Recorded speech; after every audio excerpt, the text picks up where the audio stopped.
Boa noite a todos. É com alegria que a gente começa o nosso terceiro encontro sobre segurança pública e direitos humanos, no nosso minicurso, idealizado pelo Observatório Sul-Americano de Segurança Pública e Cidadania. Vamos relembrar o que a gente já teve essa semana. No primeiro encontro, nós tivemos a abertura, né, com o ministro Gilmar Mendes, com o ministro Jugman, com o Dr. Rafael Calou, que é diretor da OEI no Brasil, com a Carolina Ricardo, que é a representante do Instituto Sou da Paz, e depois nós tivemos uma aula inicial sobre segurança pública que eu ministrei sobre noções gerais de segurança pública.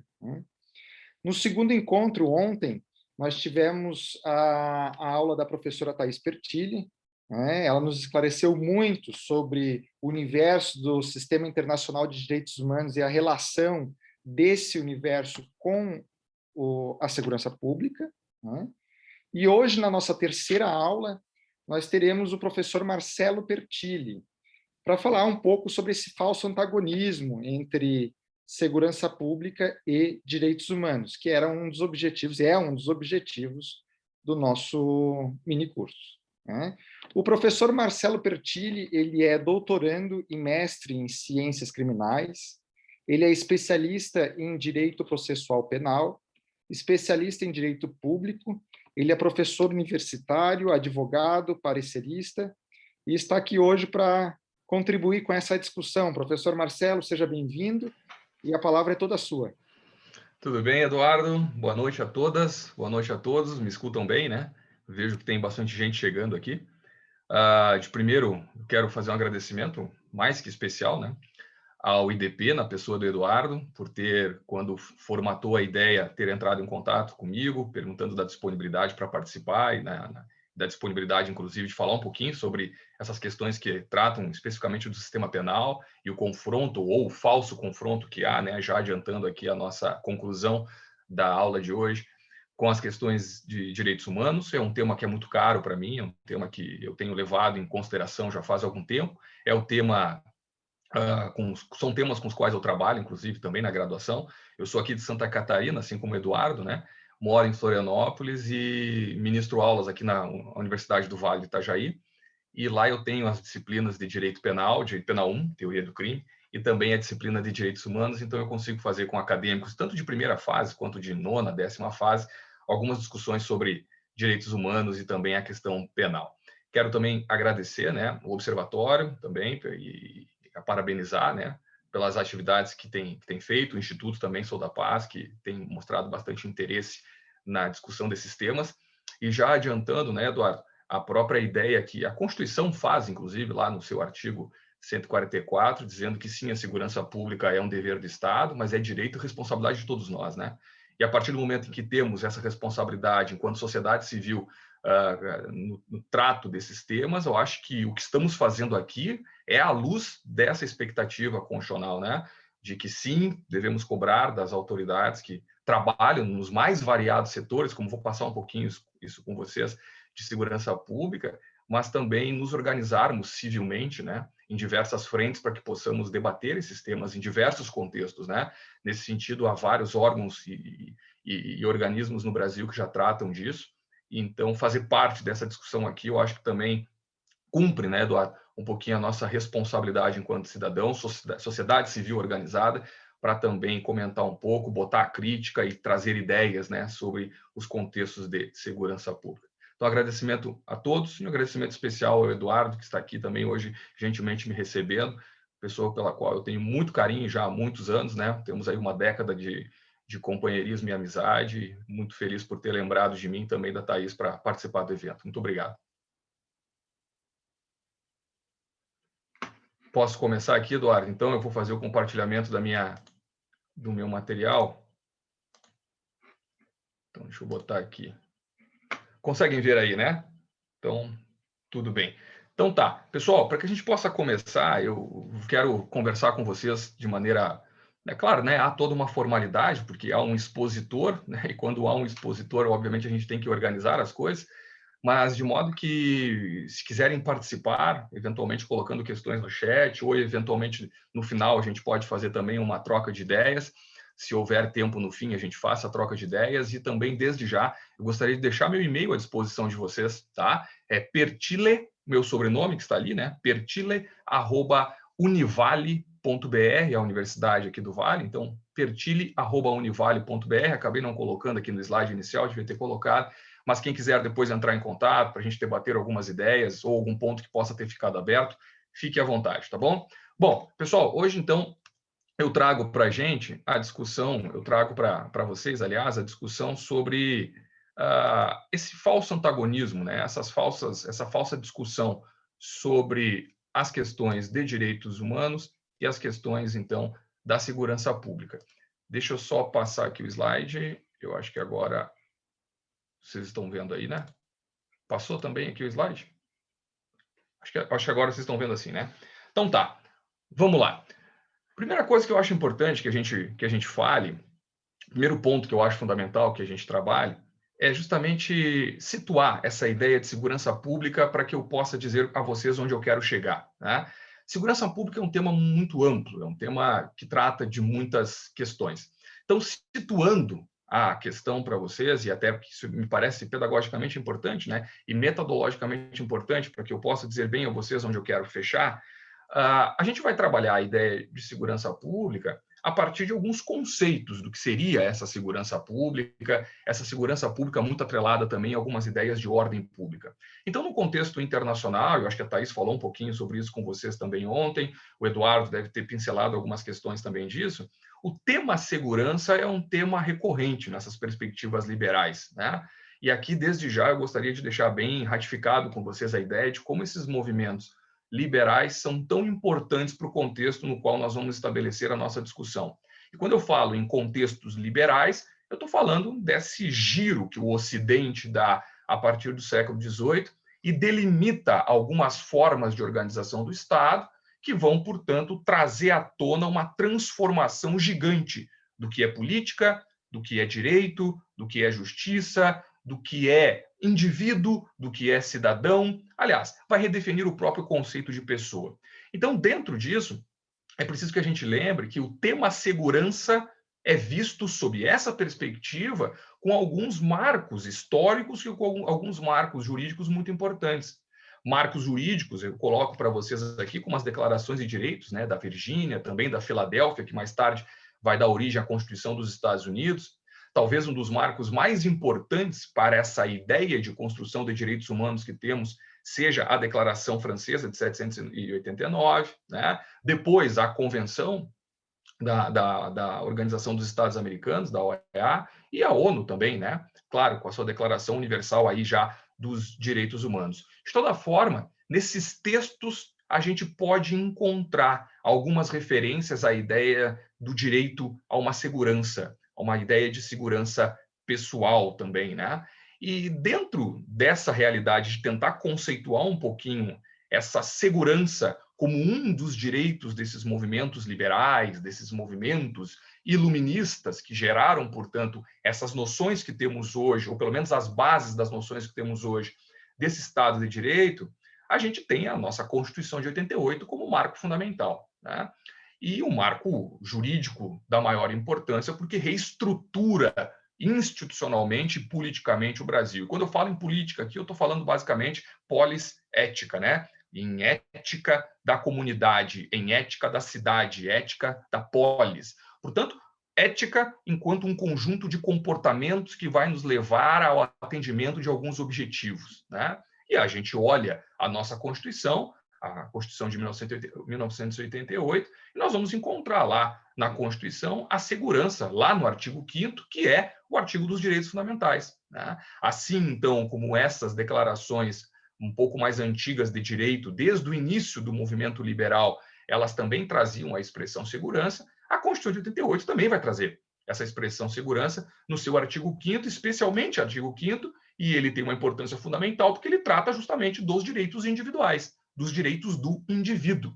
Se há algo, né, que divide muito, que serve como baliza para romper determinadas tradições com o liberalismo, é justamente a construção de um conceito indivíduo, a construção de um conceito de pessoa novo, né? Um conceito novo que aparece. O indivíduo, né, significa um, ok? Depois eu tenho uma imagem aqui que eu quero compartilhar com vocês, que eu acho que mostra bem esse contexto, né? Nada como ver, né? Ver uma imagem diz muito, né? E eu acho que essa ideia dos movimentos liberais se pautando sobre o indivíduo, transformando cada indivíduo num sujeito de direitos, essa questão ela é fundamental para a gente, e é ela quem vai estruturar toda a forma de pensar direito e política no Ocidente a partir disso. Mas também é preciso lembrar que o conceito segurança, né, e também a expressão ordem, ela também está no artigo 6º da Constituição. Né? Se segurança pública está muito atrelado a uma ideia de ordem pública, ordem no sentido até etimológico da palavra, no sentido de cada coisa no seu lugar, né? A expressão ela está lá também no artigo 6º da Constituição, que também trata de um pilar importante dos direitos humanos. Né? Vocês devem ter visto algo parecido com a Thaís ontem, ou se não nas aulas de direitos humanos, ou nas aulas de direito constitucional, de quem aqui fez graduação em direito, que os direitos humanos têm aí basicamente 3 dimensões, né? Ou 3 pilares, que são os pilares clássicos da famosa Revolução Liberal, que é a liberdade, né? A igualdade e a fraternidade. Nós podemos traduzir o artigo 5º como um artigo de liberdades, porque ali estão as liberdades individuais, e podemos traduzir o artigo 6º como direitos de direitos sociais, né? Portanto, direitos sociais lidos nessa perspectiva da atuação positiva do Estado no sentido do estabelecimento da igualdade. Portanto, aqui eu já quero deixar muito clara a posição em que a ideia segurança pública ocupa. Percebam vocês, na construção de um modelo político de valorização do indivíduo, na construção de um modelo político que faz o giro, né, e transforma o indivíduo como centro de atuação do Estado, ok? E também, nessa perspectiva, portanto, da liberdade, e também no artigo 6º, também como um direito social, um direito de igualdade, um direito de liberdade num primeiro momento, né? A gente pode fazer uma retrospectiva de direitos humanos aqui para lembrar que é quando o Estado ele vai se negativando frente ao convívio social, no sentido de que o liberalismo clássico é basicamente isso, né? É quando basicamente o Estado sai da vida dos indivíduos. Então, um liberal clássico é esse liberal que diz que quer menos Estado, quanto menos Estado, melhor. Essa é a definição de liberalismo na essência. Isso é um liberalismo na essência. Né? É um Estado quanto menos melhor na vida do indivíduo. Até que se começa a perceber que essa ausência em determinados setores causa mais problema do que benefício. Então, se pede uma atuação positiva do Estado. E o artigo 6º da Constituição da República do Brasil é um artigo que mostra bem como é necessário, em determinados momentos, que mesmo numa estrutura liberal de Estado, mesmo nessa estrutura liberal, o Estado tenha que ter uma atuação positiva, não só omissiva para garantir liberdades, mas positiva para garantir principalmente a igualdade, em razão do fato que, se deixar as coisas acontecerem sem a sua atuação, o desbalanceamento é muito grande. Aliás, né? Para quem gosta de humanas aqui, eventualmente temos até alguém da área aqui, a sociologia nasce mais ou menos nesse período, para discutir isso. A sociologia é uma ciência basicamente empírica que passa a analisar a forma por meio da qual a sociedade vai se organizando, a sociedade ocidental europeia vai se organizando, sobretudo depois das primeiras revoluções liberais, e vai percebendo que vai tendo ali abismos, né? Diferenças muito grandes em determinados grupos sociais que vão se acentuando à medida que o Estado, de fato, permanece fora da vida dos indivíduos. Portanto, né, as questões das revoluções industriais, inclusive, no começo do século XX, vão trazer à tona a necessidade de que eu tenha um Estado ativo, né, de que eu tenha um Estado participativo. Eu, particularmente, sou do direito, talvez devemos ter aqui muitos colegas que são do direito. Eu nunca fui um apaixonado por direito do trabalho, né? Confesso a vocês que nunca fui alguém que deu muita atenção ao direito do trabalho. Peço até desculpa se há alguém aqui que gosta muito do trabalho, a questão de trabalho. Mas eu, particularmente na faculdade, nunca fui alguém adepto assim às ideias de trabalho, no sentido, né, do dia a dia, dos direitos em si, reconhecer ações trabalhistas e tal. Mas não há como negar que o direito do trabalho é um baita ramo de direitos humanos. Concordam? Né? É um baita ramo de direitos humanos. A partir do momento em que a sociedade estruturada por um modelo liberal que faz tudo acontecer em torno da prestação de serviço a determinados blocos que vão fazer gerar riqueza, ok? E trabalhar passa a não ser uma faculdade, é um dever, senão você não come, senão você não vive, né? Percebam que definir de que modo a relação entre empregado e empregador vai se dar é uma relação de direitos humanos, não há dúvida, né? Então, portanto, a importância que as revoluções dos direitos trabalhistas vão ter na própria construção do que são os direitos humanos, sobretudo no começo do século XX. Aí nós vamos falar aí, eventualmente, das questões da União Soviética, da Revolução Russa, vamos falar da Constituição Mexicana, né, de 1917, e, claro, tem que pegar aí alguns marcos doutrinários, vamos dizer assim, importantes, como Engels, Marx e tal, que vão discutir toda a relação do proletariado com aqueles que são os detentores do capital, detentores dos meios de produção, e toda aquela discussão que se estabeleceu e que tanta gente fala até hoje e tem medo do nome Marx, né? E esses assuntos, eles vão e voltam, né? Esses assuntos pautaram a segunda metade, aliás, pautaram a primeira metade do século XX, esses assuntos, e o final do século XIX, século XX, aliás, esses assuntos pautaram a segunda metade do século passado, e esse assunto, de novo, está na moda, né? Os comunistas vêm aí, eles vão tirar a nossa casa, os comunistas vão acabar com as nossas tradições, os comunistas isso, os comunistas aquilo. Bom, de todo modo, um recorte que pode ser feito também dentro da perspectiva da discussão dos próprios direitos humanos. Ficou ouvindo a voz tá? dele e a tua, tu não está ouvindo a voz? Oi, Luana, tudo bem? Alô? Eu acho que o teu microfone está aberto. Estão seguindo aqui. Nessa ideia, então vejam, percebam vocês que nós temos aqui o contexto segurança pública, segurança, né, colocado dentro dos direitos humanos de forma estrutural.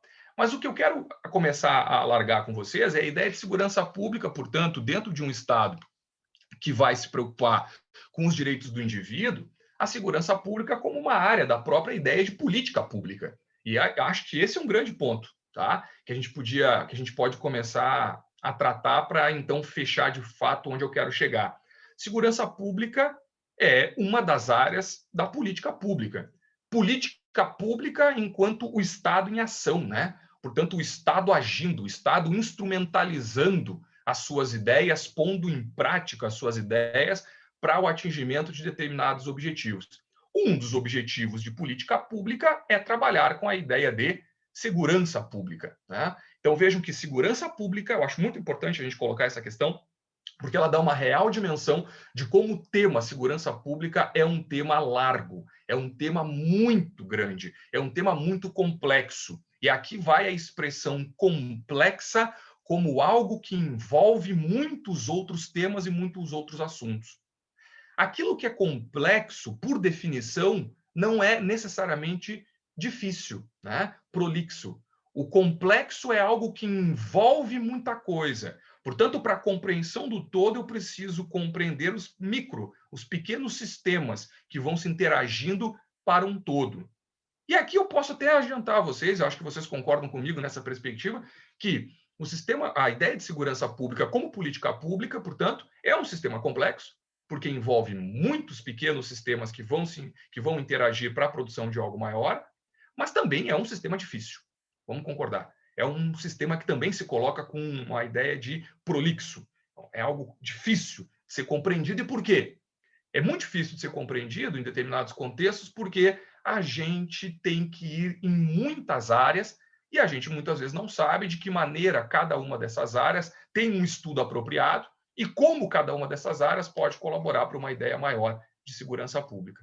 Então, vejo segurança pública como uma área da ideia de política pública que envolve muitos assuntos, e aqui a gente já pode fechar um pouquinho mais o nosso cerco para justamente estabelecer que segurança pública pode ser trabalhada num contexto, então, de uma prevenção de crimes, de uma ideia até mesmo de uma repressão de crimes, tá? Mas eu posso trabalhar num contexto preventivo de segurança pública, também nessa questão da criminalidade e tal, enfatizando outras áreas que nada tem a ver com o sistema penal especificamente, né? Eu posso trabalhar segurança pública com um bom desenvolvimento de saúde pública, eu posso trabalhar com segurança pública com um bom projeto de educação, um bom projeto ou bons projetos de lazer, né? Portanto, de forma assistencial também. Tá? As ideias atreladas, portanto, novamente aqui do artigo 6º da Constituição, quando a gente fala em direitos sociais. Então, percebam vocês que, fazendo o resumo dessa primeira ideia, nós temos a ideia da segurança pública como algo muito caro aos modelos liberais,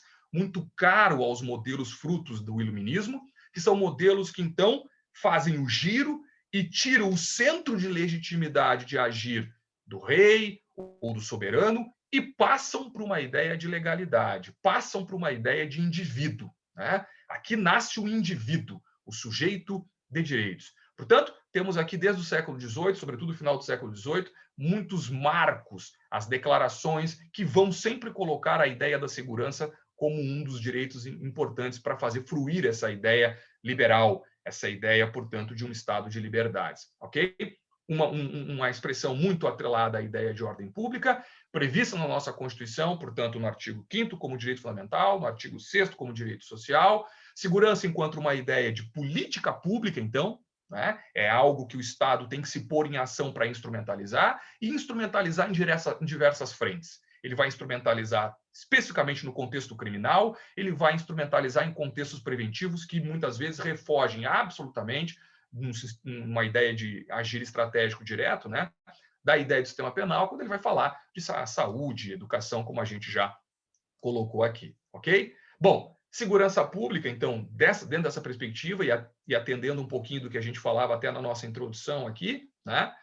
Colocado pela Constituição, lá no 144, quando a Constituição da República vai estabelecer quais são os órgãos da segurança pública no Brasil, como um dever do Estado, mas como um direito e também uma responsabilidade de todos. Então, como eu dizia no começo da fala aqui junto com o Eduardo, parabenizar a todos que estão fazendo acontecer esse evento e a todos vocês interessados na participação do evento, porque o que estamos fazendo aqui é basicamente cumprindo, né, o mandamento constitucional de que temos que nos responsabilizar pelos temas atrelados à segurança pública, né? Portanto, coloquei aqui para vocês, ó, em caixa alta ali, ó, não há saída que não nos envolva, tá? Não há saída que não nos envolva. Essa é uma questão que eu cada vez estou mais convencido dela. Não há saídas para as variadas formas de política pública em segurança pública que não envolva a participação da sociedade civil organizada, que não envolva a participação de vários grupos, certo? Muitas vezes o Fórum Nacional de Segurança Pública, por exemplo, eu conversava com o professor Rodrigo Azevedo esses tempos, e ele dizia isso, né? Muitas vezes a gente vai propor algumas discussões com algumas instituições, ou vamos propor alguns eventos, né? E vamos ter apoiadores, e os apoiadores perguntam o que o Fórum Brasileiro de Segurança Pública faz, e quando é respondido, muitas vezes esses apoiadores ou instituições dizem: ah, mas isso deveria ser um papel do Estado. Sim, é um papel do Estado, não há dúvida que discutir, abrir debates, tornar públicos dados, trazer à tona mecanismos para que se estabeleça de fato uma democracia sobre política de segurança pública, não há dúvida que também é uma função do Estado. Mas a própria Constituição também coloca isso como uma responsabilidade da sociedade civil organizada. Portanto, colocaria aí essas ONGs todas, esses grupos todos, o fórum, né, que, se não me falha a memória, trabalha aí desde o comecinho dos anos 2010, por aí, e sempre promovendo debates e sempre trazendo à tona muitos estudos, né, porque são basicamente pessoas que estão atreladas às ciências empíricas, então estão muito acostumadas à observação, e segurança pública necessita muito disso, né, gente? Um contexto de segurança pública, uma boa política de segurança pública, ela depende daquilo que eu quero alcançar em determinado espaço, determinado local, determinado período. Então, para isso, eu preciso ter uma observação. Portanto, o empirismo em segurança pública ele é muito importante, né? Percebam que só estudos teóricos de modelos de segurança pública, alguém que saiba tudo de segurança pública em contexto teórico, pode colaborar com o tema, não há dúvida. Observado determinadas realidades, para poder passar dados fidedignos que, portanto, então, possam estabelecer uma conexão entre uma carga teórica e o que deve ou não ser feito a partir da concretude daquela realidade, não acontece. Não acontece. Portanto, aqui, desde já, uma homenagem que a gente deve fazer a todos e todas que vêm da sociologia da violência, do serviço social, das próprias questões atreladas à saúde, à educação, que são pessoas que têm muito dentro das suas formas de estudo, estabelecimento de suas pesquisas, o modelo do empirismo, o modelo da observação, né? Se observa, se mapeia uma determinada realidade e se oferece esses dados para que, de forma democrática, e todos em conjunto possam chegar a uma solução de política pública de segurança pública, como falamos no slide anterior, que deva ser, portanto, aplicada. Bacana? Então, dentro disso, só complementando essa ideia ainda, para vocês de situar a segurança pública, percebam que o nível de complexidade do tema é absurdo. É absurdo. Tá? E quando a gente pensa que é absurdo o nível de complexidade, porque envolve muitas áreas, então, portanto, são mecanismos jurídicos, como eu coloquei aqui, são mecanismos políticos, como eu coloquei aqui para vocês, eu preciso de esforços coordenados, não há dúvida. E talvez, e aliás, eu vou tirar o talvez aqui, vou afirmar, esse me parece, e também para muitos que pesquisam tema segurança pública especificamente, um dos grandes problemas das políticas de segurança pública no Brasil. Né? Quando, por conta de uma ideia do plano federativo, nós temos aí seguranças públicas em nível estadual, nós temos em nível municipal, nós temos em nível da União. Né? Então, saber o que vai fazer cada um desses entes federativos para o papel da segurança pública diante da multiplicidade, né, das ações possíveis dentro do contexto da política pública de segurança pública é um problema. Né? A ponto de que o ministro Jugman, não sei se ele esteve aqui também com vocês na segunda-feira, mas o ministro Jugman, em 2018, quando foi ministro, né, do então Ministério da Segurança Pública e Cidadania, o ministro foi o primeiro, né, a idealizar um plano nacional de segurança pública para se tentar estabelecer uma ação coordenada em segurança pública, porque, para e pense, a gente não tinha isso, gente. Eu conversava com o secretário de Segurança Pública de Santa Catarina, aqui, foi secretário no governo passado, aqui em Santa Catarina, o professor Alceu, que por acaso também é com quem eu trabalho, e o professor Alceu me dizia, Marcelo, chegou um tempo no Brasil, antes de 2018, que o plano de segurança pública no Brasil era um conjunto de 60 slides, que quando os secretários de segurança se reuniam com entes da União, olha, eram esses 60 slides que eram passados, mas nada sem coordenação. Portanto, aqui já há uma ideia de que nós precisamos cada vez mais bancar esforços políticos, estratégicos e técnicos, porque também não basta esforço político, mas sim um estratégico técnico, técnicos da Senasp, técnicos do Ministério, técnicos especializados em análise e coleta de dados, para que essas pessoas possam estabelecer, a partir de alguns ideais politicamente estabelecidos, estratégias e esforços coordenados para fazer fluir um determinado objetivo. Não há dúvida. E está aqui o grande problema da segurança pública no Brasil. Não há dúvida. Né? Primeiro, ter um objetivo bem traçado do que é segurança pública, um objetivo bem traçado do que nós queremos alcançar enquanto segurança pública. Eu vou dar um exemplo para vocês. Nós queremos que tipo de segurança pública? Uma segurança pública para crimes violentos? É isso que a gente pensa? Quando a gente pensa em segurança pública, as pessoas querem, na verdade, não serem assaltadas na rua. Querem não ser vítimas de crimes violentos, é isso?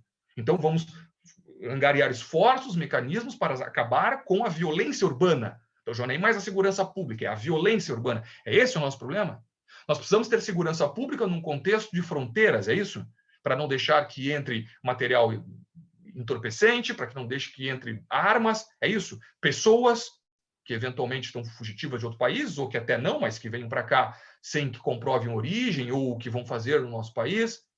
Precisamos nos preocupar em segurança pública num contexto que é muito adstrito aos municípios, né? Como, por exemplo, pessoas em situação de rua, vendedores ambulantes, que é um drama em cada grande cidade brasileira, né?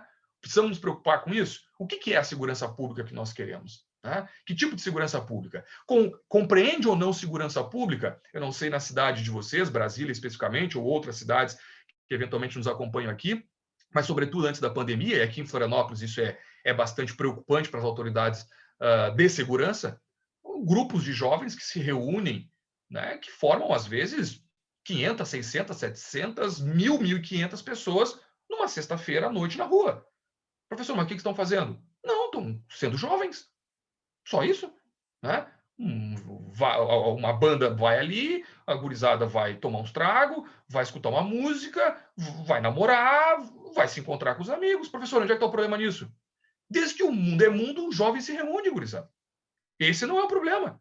O problema é que é numa área central de Florianópolis. E isso incomoda a todos na hora central de Florianópolis. Imagine o que é 13.000 pessoas conversando com música e etc. até 5, 6 horas da manhã. Então, esse é um problema de segurança pública. Como organizamos isso? Né? Mandamos polícia para isso? Né? Esses jovens precisam que a polícia vá lá intervir? Como é isso? Né? Então, percebam que olha a dificuldade de você trabalhar o contexto de segurança pública num plano federativo que estabelece competências de segurança pública aos municípios, aos estados e à União, sem que haja um planejamento coordenado, sem que haja o que cada uma das entidades vai fazer. Eu não sei como é que está na cidade de vocês, mas eu coloco aqui na minha realidade, que é Florianópolis, né? Guarda Municipal é um ente de segurança pública, tal como a Polícia Militar, tal como a Polícia Civil. Olha, veja, tal como a Polícia Militar, muitos já me diriam, professor, não tenho dúvida. Guarda Municipal tem que fazer flagrante, Guarda Municipal tem que agir também na questão ostensiva, vai atender um chamado, até quem sabe, com uma questão violenta. Tá, ok, então tá bom, passamos por isso. Mas também no tom investigativo de inteligência, essa é uma discussão também interessante, né? Então, é um órgão lateralizado de segurança pública ou é um órgão de segurança pública mesmo? Né? E vamos colocá-lo ali dentro do plano estratégico. Percebe? Bom, então está aí a primeira grande dificuldade, né? Estabelecer um plano objetivo, estratégico, que coloque de forma clara as competências e o que cada um vai fazer. Agora, para tudo isso, né, gurizada? Todo mundo tem que concordar com o objetivo final, do que é a segurança pública enquanto um objetivo final. Ok? E um outro ponto importante para finalizar essa questão é a ideia de que, olha, há uma dificuldade absurda, e eu falava até agora há pouco do pessoal da sociologia da violência, etc. Há uma dificuldade absurda no Brasil da gente coletar dados, né? E fazer a padronização desses dados para poderem ser analisados. Então, vou fazer uma pergunta a vocês. Como é que na região de vocês, onde vocês moram, são contados os homicídios? É uma questão bem objetiva. Como são contados os homicídios? Se conta o homicídio por morte ou se conta o homicídio por evento? Exemplo, teve uma chacina, morreram 5 pessoas. Isso é um evento? Portanto, entra na estatística como um evento homicida? Ou a gente coloca como 5 homicídios? Né? Perceberam a diferença?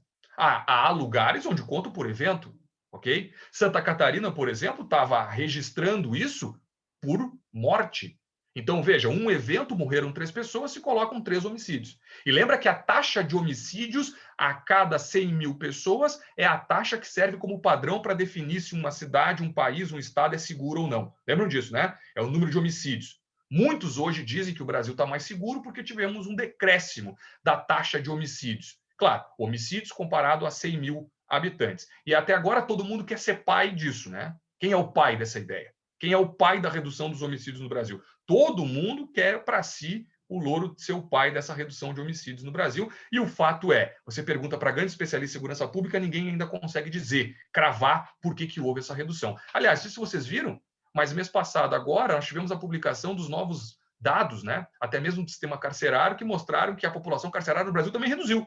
Né? Estávamos com cerca de 700 e poucos mil presos no Brasil. Hoje, o último dado é de 690 e poucos mil presos no Brasil.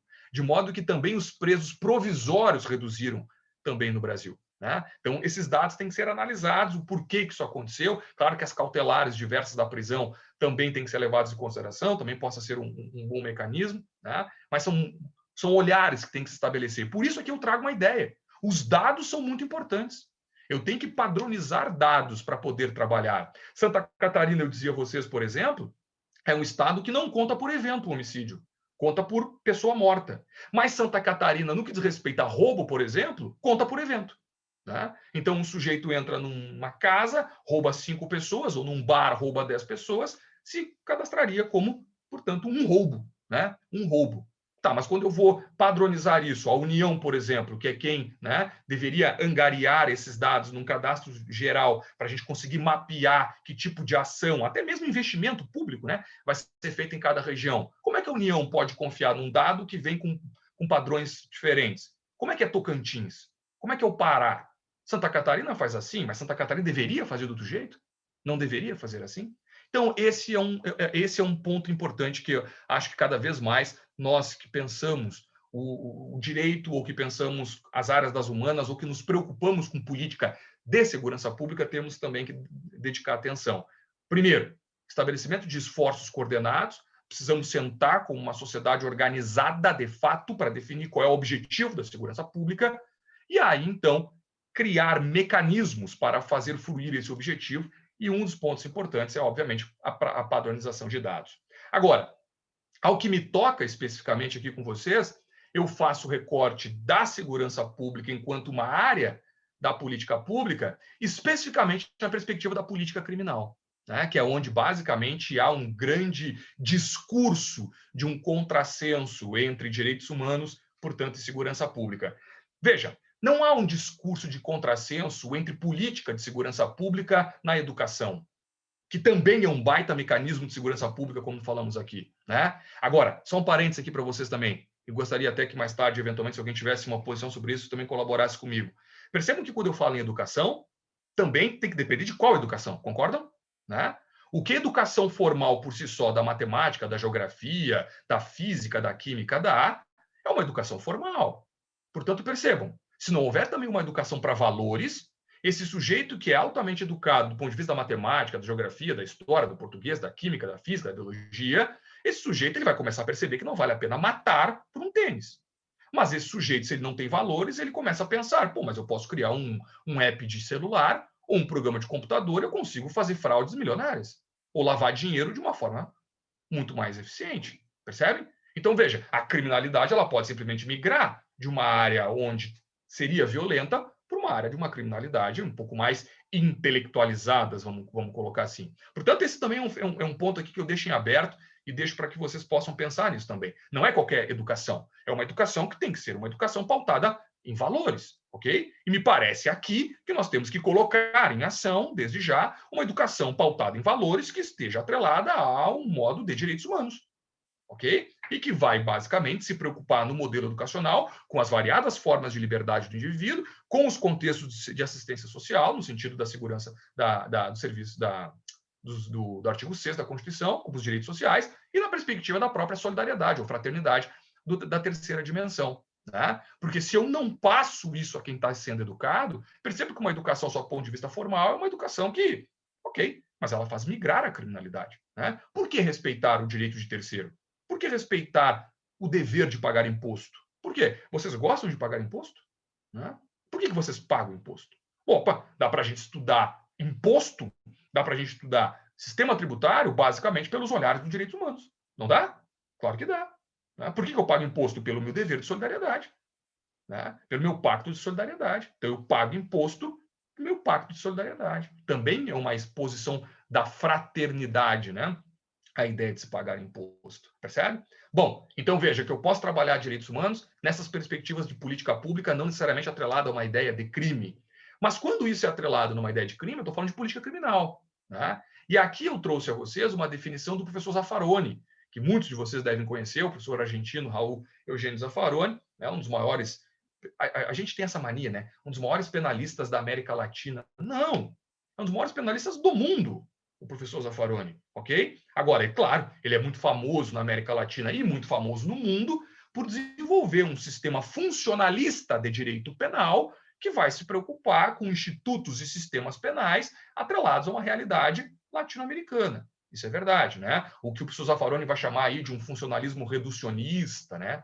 Um funcionalismo diferente. De todo modo, olha só o que o professor Zaffaroni traz para a gente, que a política criminal, portanto, como uma das áreas da segurança pública, que é uma das áreas da política pública, vai dizer, então, que é uma ciência ou uma arte, né, de selecionar os bens que devem ser tutelados jurídica e penalmente e escolher os caminhos para efetivar tal tutela, o que implica na crítica de valores já eleitos. Viram? Portanto, uma ciência, uma arte. Percebam que aqui o drama do que é segurança pública já está estabelecido pelo professor Zaffaroni, até mesmo no conceito, né?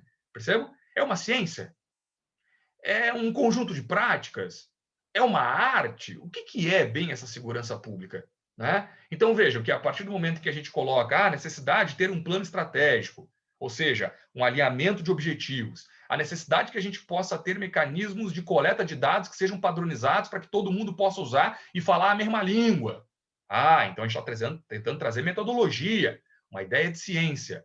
Mas não há dúvida que também segurança pública e política criminal, portanto, agora vamos começar a funilar isso, né? Falar de política criminal, ela vai também ser tida como uma ideia de uma arte, no sentido de que vai ser nada mais nada menos do que a forma de se expor uma vontade política.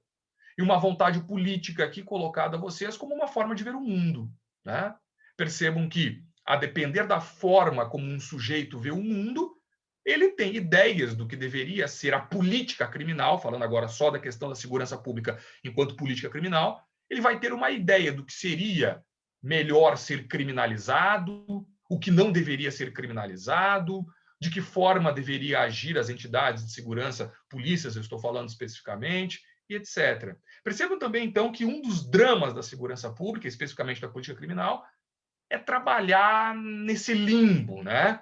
Que fica muito vinculado a uma ideia científica, pela necessidade do estabelecimento de métodos, mas que, ao mesmo tempo, ela é muito volátil às paixões. Concordam? É muito volátil às paixões. Todo mundo gosta muito desse assunto. Esse assunto dá muito voto, porque esse assunto ele mexe com a audiência que está às 6 horas da tarde vendo o programa que transforma em entretenimento violência. Isso dá voto nas urnas, isso dá like em post de Instagram e de Facebook, isso mexe com o interesse de todo mundo. Isso vem de filme, isso vem de música, portanto, é um tema do qual muita gente se interessa. E, portanto, é um tema também atrelado muito a essa ideia de paixão. Tá? De todo modo, eu coloco ali para vocês um dado que me parece interessante, né? Uma pergunta que eu acho interessante. Levando isso em consideração, né? Os problemas que o Brasil sofre de segurança pública, portanto, sem nem saber muito bem o que é isso, como enfrentarmos isso, como falarmos disso, especificamente na política criminal, é um problema de esquerda ou é um problema de direita? Essa é uma questão curiosa, né? Hoje no Brasil tudo virou direita e esquerda, né? Direita, esquerda. E muita gente não sabe nem o que significa isso, mas se eu não gosto, é direita. Se eu sou da direita, se eu não gosto, é esquerda. Basicamente se colocou nesse contexto. E o que a gente vai ver é que a má gerência da segurança pública e da política criminal no Brasil não pode ser colocada como uma política de direita e uma política de esquerda, né? O que a gente vai ver aí é que nós tivemos que há muitas ideologias políticas ou forma de ver política que, de certo momento, naturalizaram violência e, em certo momento, também não conseguiram alinhavar objetivos nem estabelecer padrões e metodologias para que a gente possa enfrentar essa questão. Um exemplo que eu vou dar a vocês, se é que vocês concordam com isso, eu também não sei se eu concordo, mas o governo PT era um governo de esquerda? Né? O governo PT é um governo de esquerda? Bom, se vocês me disserem que o governo do PT é um governo de esquerda, então eu coloco aqui a vocês a lei de 2006, a lei 343, desculpa, que é a lei de drogas. Um dos maiores problemas, né, no contexto da segurança pública, vista especificamente aqui no contexto penitenciário para todos nós. Fez simplesmente explodir o número de presos no Brasil. Né? Esses dias eu conversava com o Marcelo Campos, que eu acho até que vai estar em algum evento aqui também do IDP. O Marcelo Campos ele estudou basicamente a lei de drogas, ele é um sociólogo da Unicamp e da USP, e o Marcelo me dizia, olha, o que aconteceu com a lei de drogas no Brasil, que era um governo dito de esquerda, é um problema gigantesco. Nós simplesmente não fizemos estudos necessários e adotamos uma política criminal de drogas no Brasil, há um pretexto, e atingimos outro. O tiro basicamente saiu pela culatra, né? Mas a gente pega também alguns movimentos de governos que se dizem de direita ou de centro-direita, como o próprio governo FHC ou como o atual governo Bolsonaro, que vão trabalhar numa perspectiva de uma relativização de armas, onde, me parece, até onde eu conheço, dados no mundo inteiro não atrelam que liberar arma ou facilitar o uso de armas seja um fator que vai colaborar no contexto da política criminal enquanto sensação de segurança nas ruas. Isso me parece um problema, né? Então vejam que não é um problema que tu vais dizer que é um problema de direita, um problema de esquerda. Em que pese, é verdade, precisamos reconhecer também que hoje, né, o tema das armas ou alguns slogans de segurança. Se é que eu posso chamar isso de slogan, né, gente? Né? Se é que dá para chamar isso de slogan, mas alguns slogans que se chamam de segurança pública, do bandido bom é bandido morto, tá com pena leva para casa, mais um CPF, como é que é? Mais um CPF cancelado, né? Esses temas são muito ditos hoje por quem se identifica com movimentos de direita ou movimentos de extrema direita, como vão dizer alguns. Bom, de toda forma, isso é só para abrir mais uma polêmica, mais uma frente de discussão, no sentido de que não me parece que a gente possa dizer no Brasil que a desorganização do plano estratégico de segurança pública ou da coleta de dados e padronização de dados no Brasil sobre segurança pública, estabelecimento de política criminal, seja de direita ou de esquerda. Né? Me parece que isso vem de uma tradição de como o Brasil trabalha ou historicamente esses contextos. Tá? E aí, dentro disso, me parece muito claro, e gostaria de ouvi-los também nisso mais tarde, mas me parece muito claro que vira um terreno absolutamente fértil, né, gurizada? Para que as pessoas, então, venham com discursos salvacionistas. Né? Então, aquele que dá uma mão e promete segurança, ainda que por um plano que não exista, ou ainda por um plano, né, completamente fora de uma realidade, se ele consegue se conectar com uma determinada parcela, por alguma razão, ele consegue vender aquela ideia. Né? E essa ideia, ela pega. Tá? Ela pega. Porque é uma ideia de paixões, ok? E aqui eu coloco a vocês, não sei se nós temos policiais aqui que estão participando da sessão, e eu convivo com policiais, porque sou filho de um, diga-se de passagem, né? Mas esse é um terreno que muitas vezes também é fértil, muito fértil no âmbito das próprias polícias, que, por também questões de tradição histórica no Brasil, muitas vezes são de pouca infraestrutura, né? Tem pouco treinamento, né? Tem atenção social baixa, ou seja, há um baixo reconhecimento da população, até mesmo pelo trabalho deles, e são pessoas que se colocam muitas vezes em linhas de frente, se colocam em situações de perigo para um ideal de segurança pública, que muitas vezes nem eles entendem bem muito bem qual é, porque quem está dando ordem neles também não entende, porque, como já dissemos aqui, muitas vezes nem nós sabemos o que é, enquanto Estado organizado, digo nós aqui enquanto Estado organizado. Então percebam que vão para a rua, muitos jovens, diga-se de passagem, com armas potentes na mão, por aquilo que eles vão denominar de guerra. Né? Denominar de guerra. E nesse ambiente no qual, portanto, se vem deixados de lado por uma falta de reconhecimento social, uma falta de reconhecimento do Estado, salários incompatíveis, falta de infraestrutura, obviamente que é um campo fertilíssimo para que alguém vá lá e estenda a mão para eles e diga que, na verdade, o problema está, em muitas vezes, em quem não os garante juridicamente, né? Em quem diz que, na verdade, eles são criminosos, quando, na verdade, estão querendo salvar a sociedade, defender a sociedade, etc. Portanto, sim, é verdade que a gente acaba encontrando muitos discursos, né, que trabalham uma ideia de segurança pública um pouco mais, para não dizer bastante, agressivo no sentido de uma guerra como estratégia de segurança pública ou de política criminal nesses âmbitos policiais, ok? Mas é justamente essa ideia que a gente quer desconstruir. Né? É uma ideia, na verdade, de que quando se trabalha segurança pública e quando se trabalha política criminal, está querendo trabalhar dentro de vários setores, e um deles é também trabalhar a perspectiva do próprio policial. Porque isso aqui eu já adianto a vocês. Não há um Estado democrático sem que haja polícia. Não há. Não há.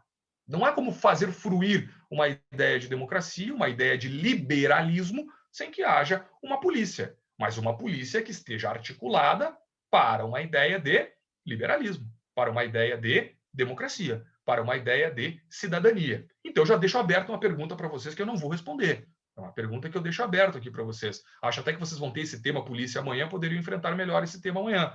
Mas é uma pergunta que me parece importante. Né? Como fazer o modelo policial no Brasil, enquanto um software, rodar nesses hardware políticos que temos hoje? Como? Como fazer a virada da mentalidade policial no Brasil para uma polícia de fato democrática, que se estabeleça de fato dentro de uma estratégia de direitos humanos e não como uma estratégia de guerra pública. Como fazer virar?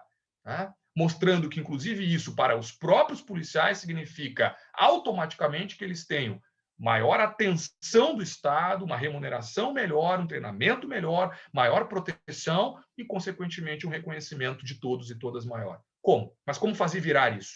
Né? Como fazer virar? E como fazer entender que, por eles estarem, muitas vezes, com objetivos errados dentro dessa formatação jurídica de Estado de Direito que temos por conta de todos esses movimentos liberais que eu já disse aqui, como fazer entender que não são os movimentos e os direitos liberais, ou os direitos que são decorrentes do modo liberal, que, na verdade, compreendem problemas para eles. Como fazer entender? Não são os direitos humanos, enquanto decorrência de movimentos liberais, que representam problemas para vocês. É o contrário. É que vocês, enquanto instituição, muitas vezes insistem em trabalhar numa lógica que juridicamente não é sustentada. Então, como a gente consegue trabalhar isso? Essa é uma ideia que eu acho importante que a gente também desmistifique. Ok?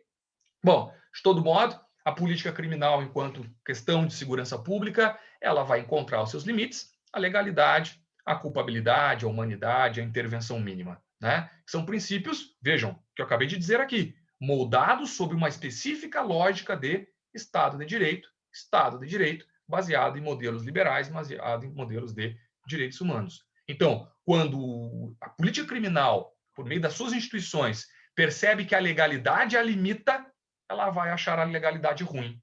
Quando ela percebe que uma ideia de culpabilidade a limita, ela vai achar ruim. Quer um exemplo de uma ideia de culpabilidade que a limita?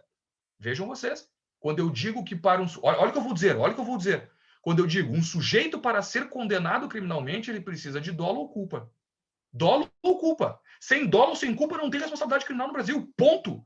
Não é o Marcelo que está dizendo isso, é o Código Penal, reformado em 1984, especificamente no seu artigo 18. Ok? Agora eu faço uma pergunta. Por que o Moro, quando era juiz, condenava com base numa tal de cegueira deliberada? Ah, professor, mas o Moro dizia que a cegueira deliberada era dolo. Bom, mas aí errou, né? Errou. E para quem quiser entender melhor essa lógica, eu indico, por exemplo, o livro, né, do professor Guilherme Lucchesi, professor aqui do meu estado vizinho, da Universidade Federal do Paraná, que na tese de doutorado pesquisou justamente sobre isso, né, punindo a culpa como dolo. Então, a cegueira deliberada foi trazida dos Estados Unidos pelo juiz Moro para o Brasil e foi aplicada nos processos da Lava Jato, em vários casos, claramente em equívoco normativo, em equívoco sistêmico, em equívoco dogmático. Bom, o princípio da culpabilidade limita. Ou tem dolo ou tem culpa. E só pode se punir no Brasil por culpa se o tipo tiver a específica previsão por culpa, diga de passagem, né? Se o tipo não tiver a específica previsão por culpa, nem punir eu posso por culpa. Ou seja, então nem basta a culpa. A culpa tem que ser um elemento do tipo, ou seja, um elemento da legalidade. Se a culpa não estiver na reserva legal, nem por culpa eu posso punir. Percebem? Tá? E aí? Como fazer? Mas veja, professor, então vocês do direito penal são o problema. Vocês do direitos humanos, do direito penal são o problema, porque ficam fazendo esses arcabouços jurídicos aí, que na verdade só servem para dar o golpe de linguagem para dizer que eu não posso punir quem estava lavando dinheiro. Não. É que nós temos que entender isso. Viver num Estado de direito é entender que o Estado não faz o que quer. O Estado faz o que é possível fazer de acordo com uma lei e com uma leitura dessa lei à luz da Constituição, lei essa feita de forma democrática. Portanto, olhar para o Estado e dizer você não pode fazer isso, nada mais é do que o Estado de direito. Percebem? Agora, é óbvio, né? Eu tenho que ter razão quando eu digo para o Estado que ele não pode fazer isso ou fazer aquilo, tá? De todo modo, eu quero que isso fique muito claro, que um Estado de direito é um Estado limitado, é um Estado que ele tem limites, o Estado não faz o que quer, e a política criminal, obviamente, está dentro desse contexto, legalidade, culpabilidade, princípio da humanidade, né? Que vai impedir que nós tenhamos aí penas que os próprios direitos humanos já desconstituíram, né? A ideia da intervenção mínima, como uma ideia de que o Estado penal, por ser um Estado muito gravoso, as estruturas políticas do próprio Estado, ele só vai agir ou ser utilizado quando realmente seja necessário, né? Porque para e pensa comigo, né, moçada? Veja, se eu tenho um Estado pautado em liberdades, como que eu posso ter ramos dentro do próprio modelo político do Estado que tiram a liberdade?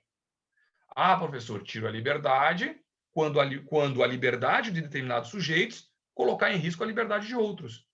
Bom. Tá, e como é que nós vamos instrumentalizar isso? Como é que nós vamos resolver isso na prática? Ah, vamos resolver assim, criando um direito penal com essa gramática, um processo penal com essa gramática, uma atuação policial com essa gramática. Ah, bom, tá. Então, não estou dizendo que não é incompatível, pelo contrário, né? Eu estudo isso. Meu estudo no doutorado, inclusive, é um estudo de legitimidade do sistema penal. O que dá legitimidade ao sistema penal agir? O que dá?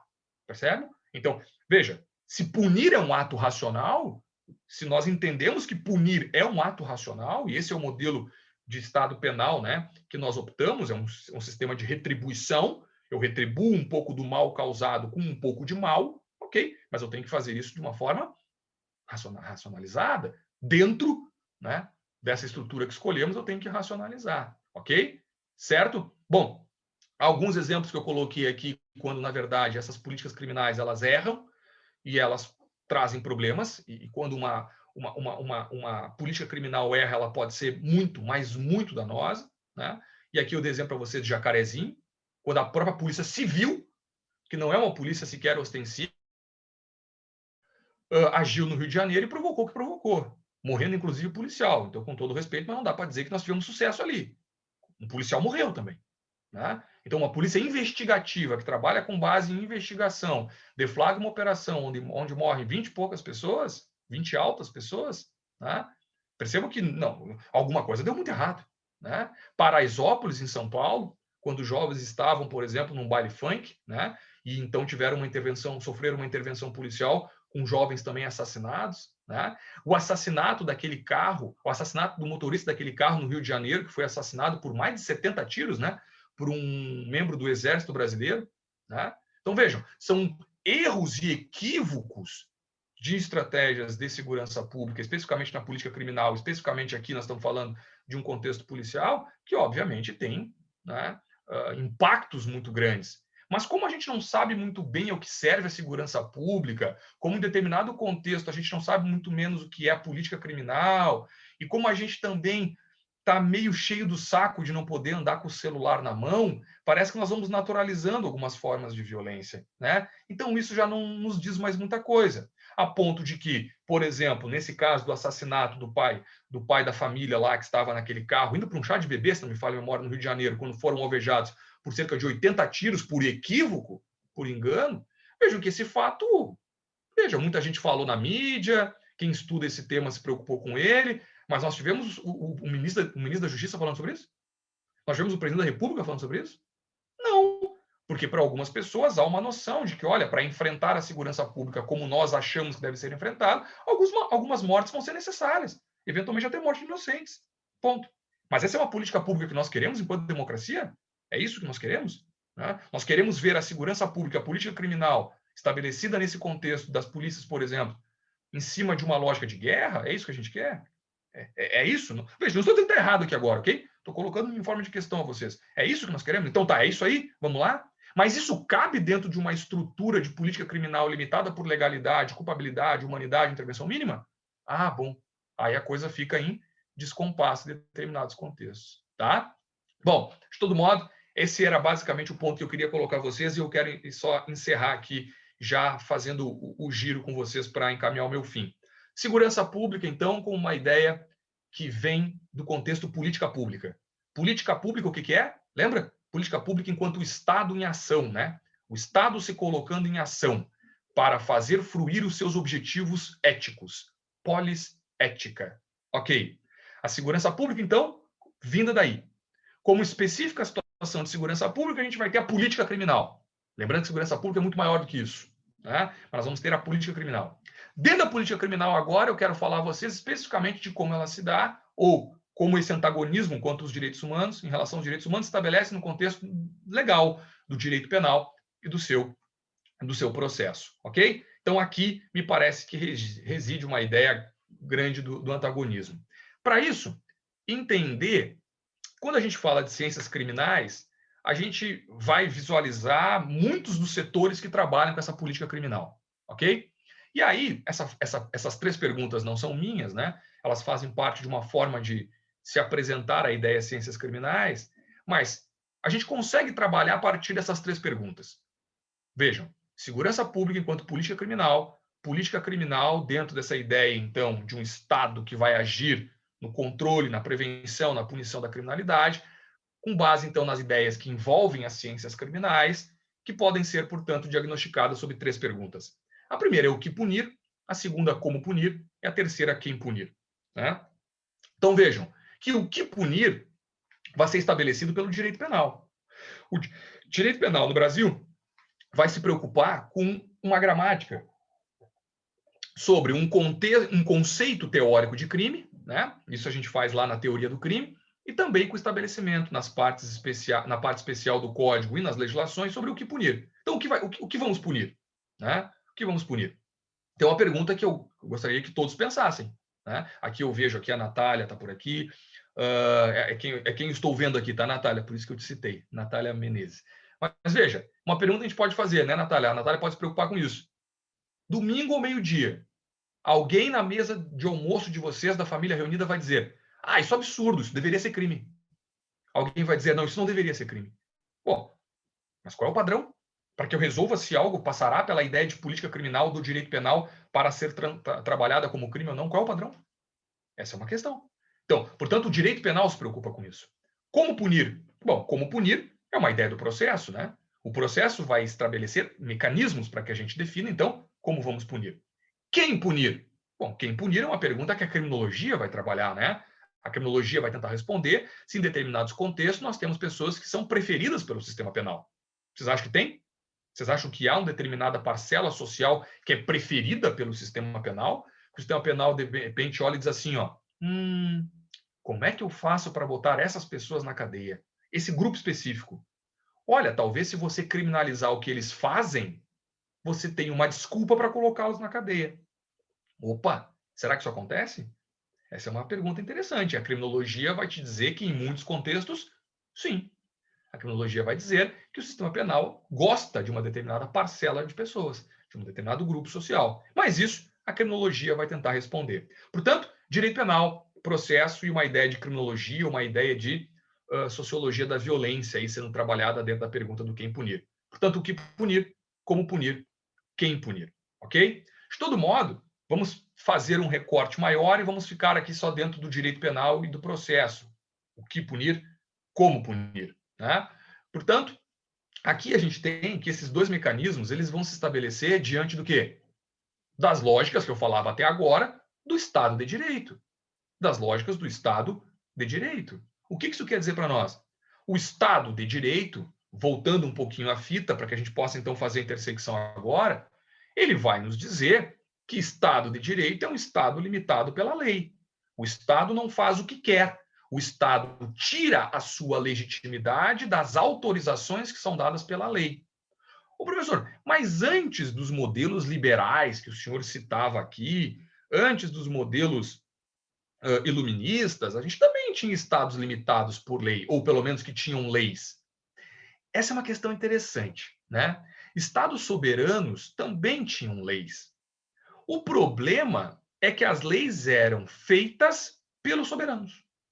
Portanto, qual é a grande diferença? O que faz mudar tanto a lógica de legitimidade das políticas públicas, das políticas, e aqui vamos falar especificamente criminais, de modelos soberanos para modelos de estados de direito, no século XVIII, sobretudo? É que aqui, nesse modelo, então, iluminista, quem passa a ocupar o lugar de origem da feitura das normas não é mais soberano. São as pessoas. É um grupo de pessoas que passa a ocupar. Professor, dá para dizer que é um grupo, então, que se estabelece democracia? Não dá para dizer ainda que é um grupo onde se estabelece democracia. Porque se você pega, por exemplo, o modelo liberal francês, você vai ver, e não foi assim em outros lugares não, mas é porque ele é mais importante para a gente, né? É um modelo que está muito perto do que somos enquanto Estado.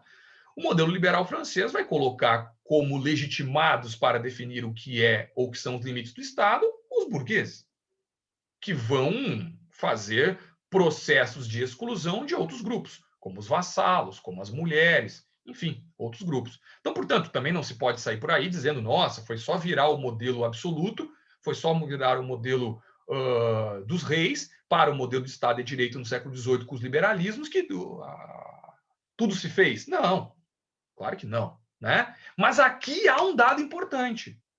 Aqui há um dado fundamental.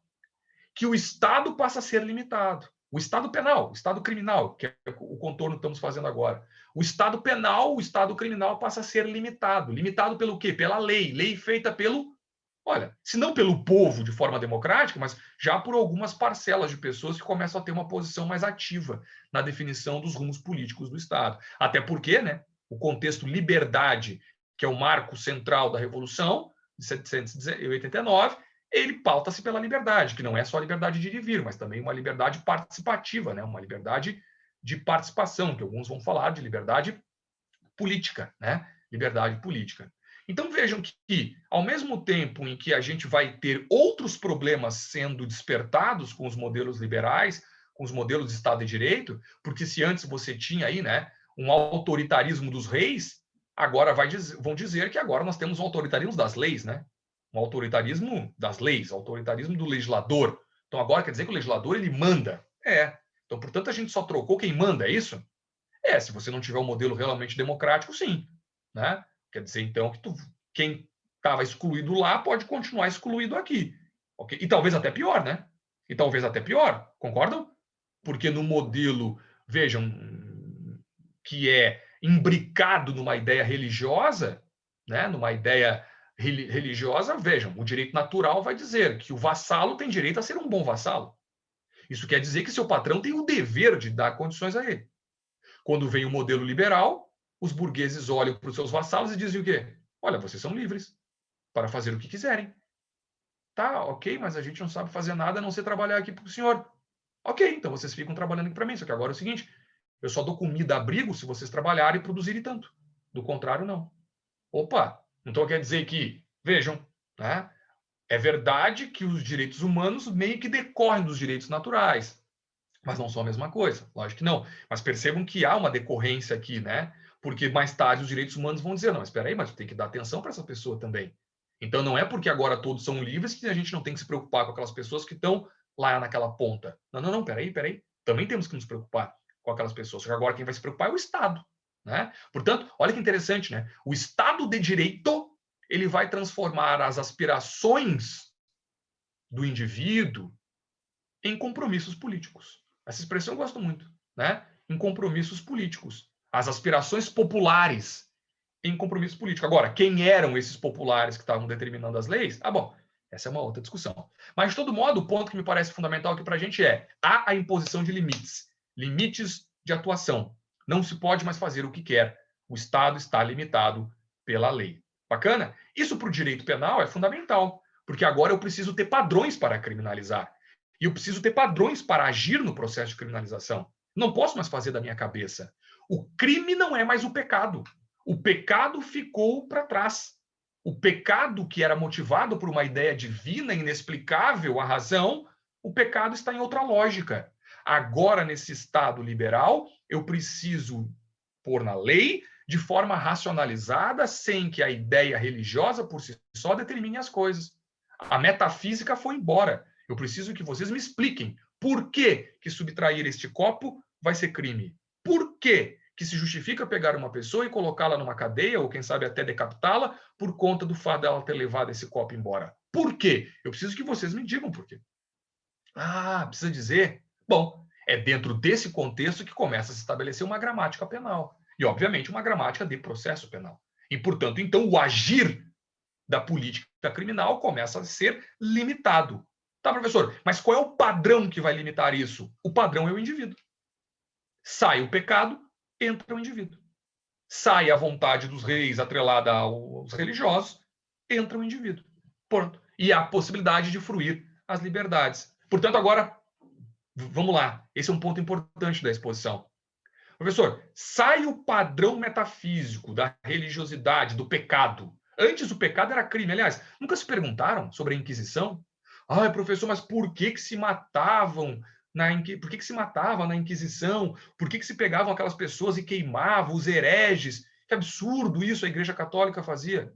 Gurizada, não eram hereges por si só. Eram criminosos. Porque a heresia era um crime.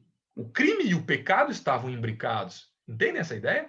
Quando o crime e pecado estão imbricados, o agir penal do Estado está justificado diante de um pecado, de um ilícito religioso.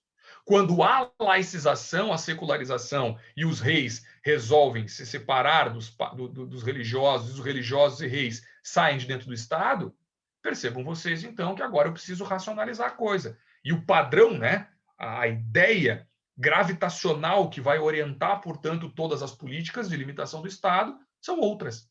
Tá, mas qual é, então, professor? Os direitos do indivíduo. Os direitos do indivíduo. Professor, direitos do indivíduo.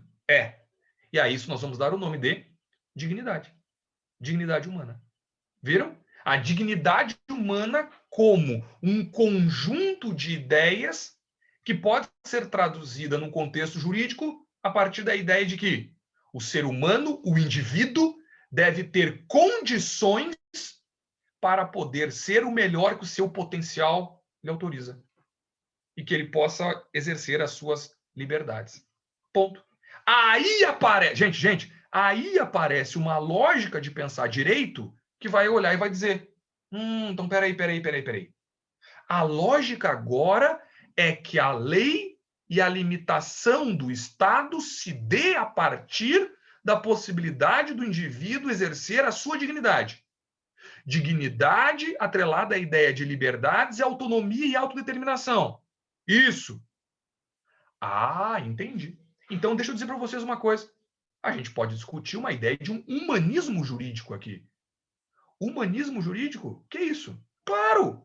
É uma forma de pensar o direito a partir das possibilidades de se garantir os direitos das pessoas serem livres. Ih, rapaz, é mesmo, dá para fazer isso aí. Perceberam, gente? Perceberam a mutação? O giro? Então, agora, nós plantamos a semente e já podemos colher, inclusive. Pessoal, é daí que vem a ideia de um antagonismo. Porque se o Estado penal quer agir para além daquilo que é eleito democraticamente a partir do giro de proteção das liberdades do indivíduo, o que o Estado penal vai dizer? Que são os direitos humanos que não lhe dão condição para isso. Que é o humanismo jurídico que não lhe dá condição para isso. Que é ele que lhe cerca, que é ele que não lhe deixa fazer o que precisa fazer. Portanto, quando o Estado penal empilha pessoas dentro de uma penitenciária e os movimentos de direitos humanos olham para aquilo e dizem, vocês não podem fazer isso. Isso não se coaduna às expectativas sociais que foram traduzidas em lei, que, portanto, limitam o Estado. Isso não está. Vocês estão com pena, leva para casa, bandido bom é bandido morto, vocês não deixam a polícia ou o Estado penal trabalhar. Não, é que desse jeito nós já chegamos à conclusão que não pode ser feito. Quando um policial mata alguém em atividade, e então há uma persecução penal para punir esse policial.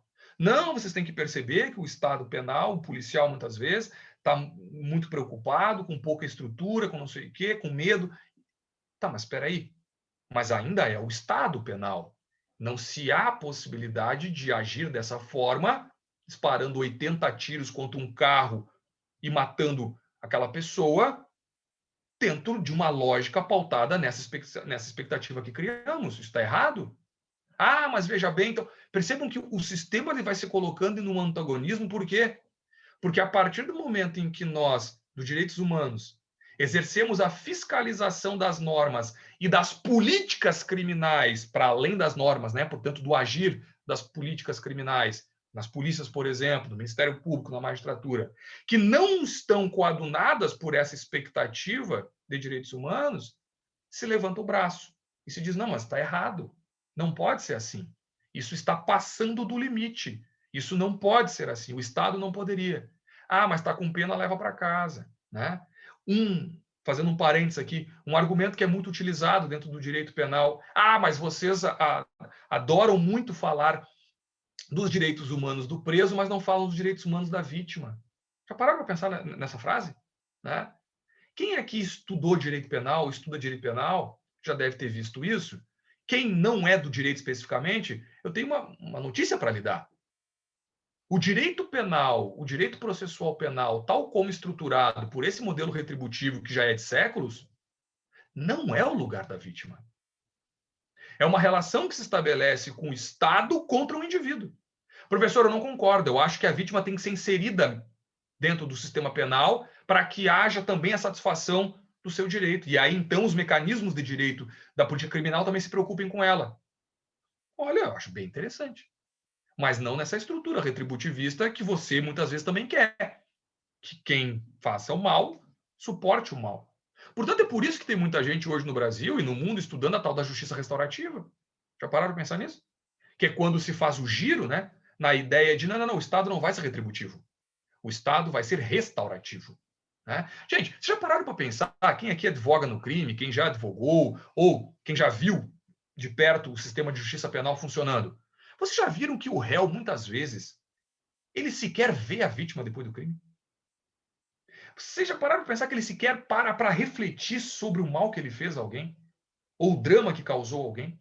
Porque o problema dele, de forma como o sistema penal está estruturado, não é com a vítima. É com o juiz, é com o promotor, é com o Estado. E muitas vezes ele se sente até injustiçado em razão de como está sendo tratado pelo Estado, etc. E às vezes com uma até razão. Né?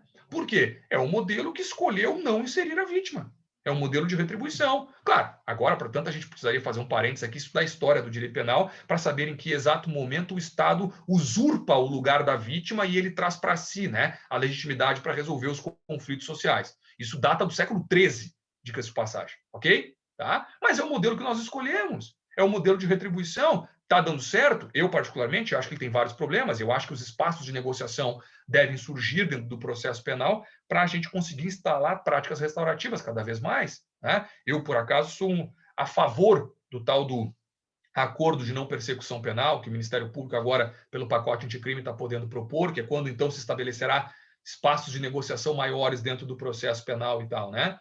Mas, de todo modo, isso é só para colocar vocês, para quem não é do direito aqui especificamente, a ideia de que, caramba, esse argumento de que, não se preocupam com a vítima, mas, perdão, o antagonismo de ideias, direitos aqui, não tem a vítima. Não tem. Porque a vítima, o processo penal, aliás, ou o sistema penal, não é o lugar da vítima. Não há um lugar para ela dentro desse sistema. Percebe? Professor, precisamos fazer isso. Eu concordo, mas aí nós vamos ter que fazer um giro. Nós vamos ter que fazer uma reestruturação de formas que, em determinado momento, de determinado modo, até já está se tentando fazer. Entende? Tá? Esse me parece um contexto importante. A gente tentar reconhecer onde está o problema desse antagonismo que alguns sustentam entre as práticas, aliás, entre as teorias de direitos humanos ou as políticas de direitos humanos com as práticas do sistema penal. Estão aqui, porque o sistema penal é o sistema que mostra para a gente, de forma mais deliberada, né, a força do Estado. Contra quem? Contra o indivíduo. Né? Contra o indivíduo. Claro, contra o indivíduo. No Brasil temos até a possibilidade de responsabilização penal da pessoa jurídica, mas isso se dá lá na lei ambiental e deu, né? Mas é contra o indivíduo. Se os direitos humanos fiscalizam essa específica relação que se dá entre Estado e indivíduo, né? Porque os direitos humanos, portanto, vão ser, então, o humanismo jurídico, que é a preocupação com os limites do Estado frente aos exercícios da liberdade do indivíduo, o antagonismo parece que está feito. Desde que a gente não mude a lógica de pensar o sistema penal como uma lógica que deve atender os direitos humanos. Portanto, como eu coloquei ali para vocês, uma ideia sistemática, que é uma ideia de complementariedade. Se eu não conseguir estabelecer uma cultura, uma tradição de uma polícia de democracia, não de guerra, né? Se eu não conseguir estabelecer uma ideia de um direito penal que de fato se transporte para uma intervenção mínima. Mas no Brasil, a gente tem dificuldade de saber o que é segurança pública, o que é política criminal. E a gente tem dificuldade de saber no Brasil, inclusive, quando é que algo pode ser crime ou não. Vocês sabem quando é que algo pode ser crime? Vocês sabem? Que tipo de discussão nós devemos fazer? Que tipo de requisitos devem ser anotados para que a gente possa discutir se algo deve ser crime ou não? Portanto, diante dessa falta de padrão, quem vai levantar o braço e vai dizer que há excesso são os direitos humanos. Que vai olhar e vai dizer, olha, o humanismo visto do seu ponto de vista jurídico vai dizer a vocês que isso não pode. Não dá, não dá, não dá. Por quê? Porque direitos humanos é, basicamente, se preocupar com o abuso do Estado frente aos direitos de liberdade do indivíduo, visto como um indivíduo. Visto como um indivíduo. Estão vendo essa foto? Essa foto é muito emblemática. Percebam que eu vou utilizar essa foto aqui como se fosse uma obra de arte, ok? Então, nós não precisamos saber quem é aquela senhora, nós não precisamos saber o contexto que isso está, certo?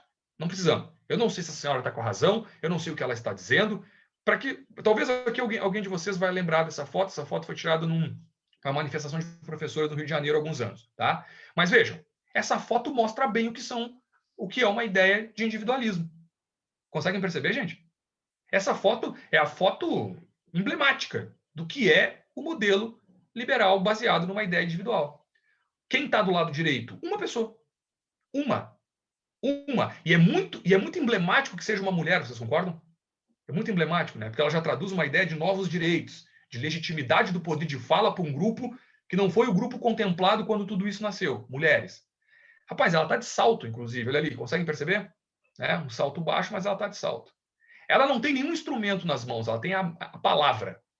Ela tem a palavra e o dedo em riste para transformar em imperativo o que ela está dizendo. Percebem? Olha do lado esquerdo. Do lado esquerdo você tem uma parede de escudos que separa do Estado. O Estado está, entre aspas, organizado, né? Porque dá para ver que eles estão agindo ali numa posição estratégica, né? O Estado está de farda e com a bandeira que representa essa união política no braço. No caso ali, a bandeira do Estado do Rio de Janeiro. Percebem? Bom, isso é direitos humanos. Viram? Isso é direitos humanos. A pergunta que um olhar do humanismo jurídico vai fazer agora é, né? Tem legitimidade o Estado para ir de encontro àquele indivíduo que está ali? Ou àquela pessoa que está ali? Né? Veja, ela está exercendo o seu direito de liberdade de expressão, será? Seu direito de liberdade política, será? Né? Tem o Estado o direito de ir para cima dela, calando-a? Né? Me parece ali que se o Estado for para cima dela, inclusive em visível desproporcionalidade, né? A partir do momento que nem com arma ela está na mão, etc. Bom, eu não sei qual é o contexto da foto, não nos interessa, mas para que a gente possa exemplificar o que são os direitos humanos nesse contexto do humanismo jurídico, a partir de uma ideia de indivíduo. Então, portanto, é um sujeito que ganha a legitimidade, okay, de fazer valer frente ao poder do Estado organizado os seus direitos atrelados à liberdade. Certo? Aqui eu trago essa foto também para vocês, já encaminhando o fim, que eu acho muito interessante essa foto, né? Essa foto foi tirada nas Olimpíadas do Rio de Janeiro, em 2016, e do lado esquerdo está a seleção egípcia de vôlei de praia, do lado direito a seleção alemã de vôlei de praia, né? E essa foto, na verdade, eu trago só para mostrar a vocês também a ideia dos direitos humanos. Eu acho que até vocês viram essa questão ontem com a Thaís, a ideia dos direitos humanos enquanto uma ideia de humanismo jurídico, que se preocupa com os direitos de liberdade. Agora, é claro que o que é a liberdade do indivíduo vai trazer muito conflito, vai trazer muita discussão.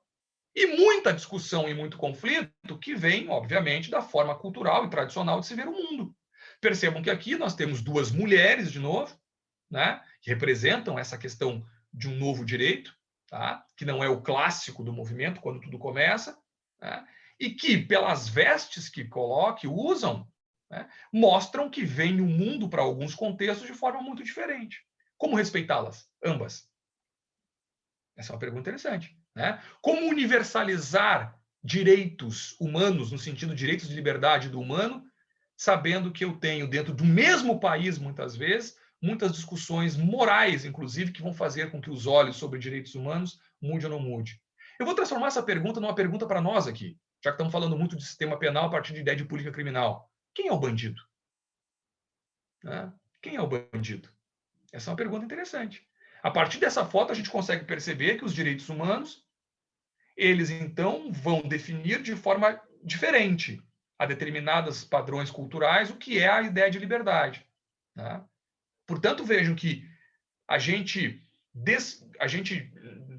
tirar o olhar preconceituoso em cima da própria questão do que é o bandido, né?